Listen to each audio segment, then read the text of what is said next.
Corey Ackley, Hammer Steel Performance, coming to you from Seoul, South Korea, out here doing some work unrelated to motorcycles, but have a little bit of time over the weekend. So I want to pose a question. Is it possible to make your victory quicker for free? Can I make my victory quicker for free? Maybe you can. It actually boils down to how you ride. In this video, we're going to discuss techniques for determining shift points, which may result in a quicker acceleration performance under wide open throttle conditions if you apply these few steps. Some of you may already do, some of you may not, but hey, let's see if we can do it. Thank you. Let's move on. What we have here is a Victory Cross Country. This is a stock bike. We put on the dyno, and we've got our dyno results. So what this dyno results is a wide open throttle pull in 5th gear, and as you see here, the bike made peak horsepower at 4,500 RPMs.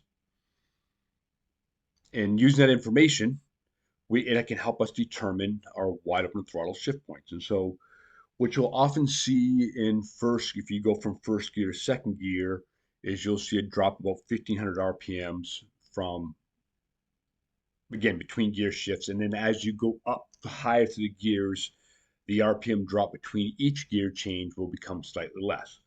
But with that being said, if we know we have a 1,500 RPM drop between gear shifts, so if I shift the bike at peak RPM, at peak horsepower, which is 4,500 RPMs,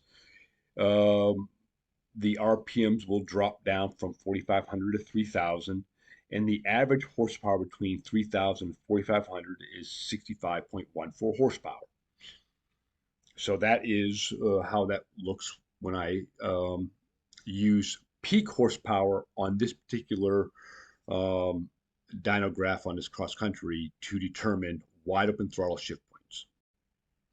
Now, using the same dyno graph from the stock bike that we just looked at when we talked about the 1st to 2nd gear change, what we did this time though is we took the average horsepower. If we were to take and rev that bike past its peak horsepower RPM and took this one up to the rev limiter that it has in the lower gears of 5,250 RPMs. And if we take it to that 5,200 RPMs and then it drops down, it's 1,500 RPMs between 1st and 2nd gear. So it goes, when we shift at 5,200 RPMs, it'll drop down to 3,700 RPMs and then work its way back up to the RPM range. But what we notice here is in this situation, we have picked up, we are now averaging 72, almost 73 horsepower. So that what that means is that if we modify our shift point from shifting, in this particular case on a stock cross country, from 4,500 RPMs from 1st to 2nd gear and go to 5,200 RPMs on that gear change, that we are making an extra 7 horsepower because we modified our shift points and to optimize the power curve of that engine. 7 horsepower is significant, and that's a bike or two, that's a 1 or 2 bike lengths on that gear change that you will be quicker now with just modifying how you shift your bike or the RPM that you shift your bike at. Uses to sort of highlight what we're explaining here. So again, it's not uncommon, and I've seen this mentioned several hundred times on forums and again on social media where people talk about shift points, or I hear the thing all the time is that you shift at peak horsepower. Again, this is only talking about wide open throttle. So that being said, on the gasser, using the thought process that I shift at my peak horsepower to next gear under wide open throttle, here's sort of a visual depiction of what we're talking about. So this bike here makes this version of the gasser, my 03 V92, um, makes peak horsepower, we'll just say at 6,000 RPMs. Okay. So if I run through the gears and I take off and I'm accelerating and I'm using this horsepower, we're not going to, torque doesn't matter. It does matter what I'm saying. Just for this example, just going to talk about horsepower, but it's all the same. Horsepower is just torque over time. Horsepower is work. Torque is the ability to do work. So, with that being said, the motorcycle is accelerating. And then when I go that shift from first gear to second gear from 6,000, it's going to drop back down to 4,500. So it is this that we're using to accelerate the bike. So again, I shifted from first gear to second gear at 6,000 RPMs and she dropped back down to 4,500. So from here to this shift point, that average power is how much thrust is accelerating that motorcycle. Now, if you, here's another example of how you can apply more average horsepower. So in here, if I take this motorcycle, instead of shifting that peak horsepower, I move my shift point here, we'll say 7,000 RPMs. So now I'm in first gear and I accelerate through to 7,000 RPMs. And then I shift, it now drops to 5,500 RPMs. And if you see the curve here, without even doing any math, you can definitely see that the average horsepower between 7,000 and 5,500 is much greater than from 6,000 to 4,500. Now, I'll give you a deeper analysis on this with the other graph. Here's a graphic representation of what I just showed you on the dyno, and using the cursor to sort of mark out shift points. So again, on the graph, we talked about shifting at peak horsepower versus moving past peak horsepower. So on the left side of the correction, on the right side of the graph, here's the breakdown of the horsepower the bike's making at different RPM points. And so if we see here that we shift from 6,000, the RPMs drop down to 4,500. That again, we're our average horsepower that accelerates from 4,500 back to 6,000 again is 106.7 horsepower. We'll call it 107 horsepower. However, on the left side, if we shift at 7,000 and the RPM drop to 5,500, we have almost 114 horsepower. So again, a 7 horsepower increase of usable.